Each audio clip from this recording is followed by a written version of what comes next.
Nag-iikot-ikot dito guys kasi nga naghahanap kami ng kalamansi. Kasi nga ihaw kami at yun ay gagawin namin sa sawan. So, ito kasi nakita namin dito. Oh, ito, oh, tingnan nyo. Ano yan? Mukhang masarap. Pero, matagal pa. Matagal pa to guys. Tingnan nyo, oh. Napakaliliit pa. Hindi pa siya gulang.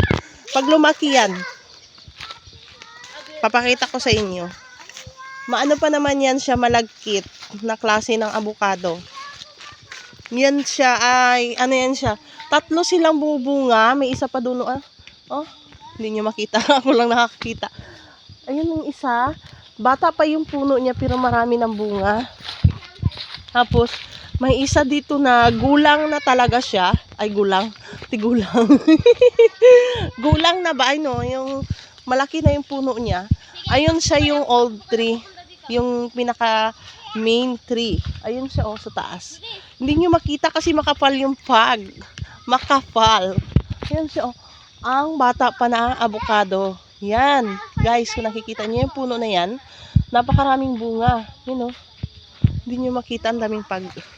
Tapos yun yun ang pinakamalaki. Ano na nga yun inakyat na yun ng mga bagin-bagin. Kasi nga kala namin mamatay na nga yan. Kasi nakamatay yata yung mga bagin-bagin na yun. Tapos yan guys, naghahanap kasi kami ng sausawan. Paano namin mapipitas? Ay, sobrang tataas pala ng kalamansi dito banda sa baba. Doon naman, wala nang bunga yung mga markot guys. Tapos naghahanap din ako dito ng nyug sa aming kanyugan. Ayan, na sobrang tataas. May bunga naman siya. Ayan, may bunga naman siya, may gulang naman siya. Ang problema ay sobrang taas. Hindi ko na kayang umakyat kasi nga bigot ng lula mo. Yun guys. Ikot-ikot na lang tayo. Nakaraang linggo, kami dito, nakapagdampot kami ng 3 pirasong nyug. So ngayon nakakita naman kami ng 2, yun lang ang kasi dadalahin namin sa kabilang bukid. Pupunta kami doon kasi nga marami akong gabi doon guys. Super dami. Ayun, parang may nakita akong nyug. Dito kami dati naliligo Kaya lang hindi na ngayon. Kasi minsan na lang kami makapunta dito guys. Ayan, ang aming kanyugan. Hala nga. Bi, alika dito Bi. May nyug dito Bi. Ayan. Nakakita ako guys, 2. Tingin ko may laman siya. Ay, hala, ang lami pala. Dali, tag-isa kayo. Tingnan. Ito to. Alugin mo. Take if you want. Ayan. Ayan guys. May isa pa dun. Tingnan mo yun sa'yo. Ay, ayun. Ayun na may nahulog sa ilog. Alugin mo. Shake if you want.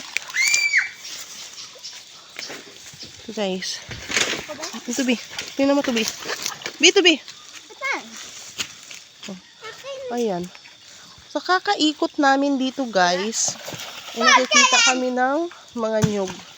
Wala. Ito Bi Ito Bi. Alugin mo. Ayan guys. Mga tigulang na dito. Hi! Is that you? Nakakainis naman tong camera ko, nagadilim. Yan, dalahin yan. Ito pa. Yan pa. Tingnan mo, alugin mo muna. Say. Yan. Ito, waka mo. May siya. Wala? Meron. Bungol? Ito yung isa. Pag inaalog kasi nga para malaman kung may laman siya. Alugin mo. Alugin. Wala. Ay, bungol. O, yung isa na lang. Alugin mo. Yan, meron. Yung isa. Yung parang bulok siguro to. Tara na. Tayo. Ipunin natin yung mga nyug kasi nga mamaya babalatan ko. At dadalahin natin sa bundok. Ay, hindi. Huwag pala, bawal palang balatan. Ito kaya. Sige, dalahin nyo na yun doon. Ano ba yan? Panay ang utot ko. Nakakaloka. Dito guys, hala, tumubo na yung nyug. Tumubo na siya. Or, I don't know, baka tinanim ni Father. So guys, dito yung maraming maraming kuan. Ay, wala.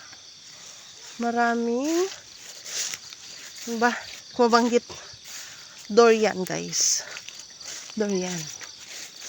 Kaso mga bata pa yung durian dito. Doon yung mga namumunga na. Yan. Okay guys. Magkakatay kasi kami ng baboy ngayon dahil birthday ng father ko. So, mamaya marami pa akong video.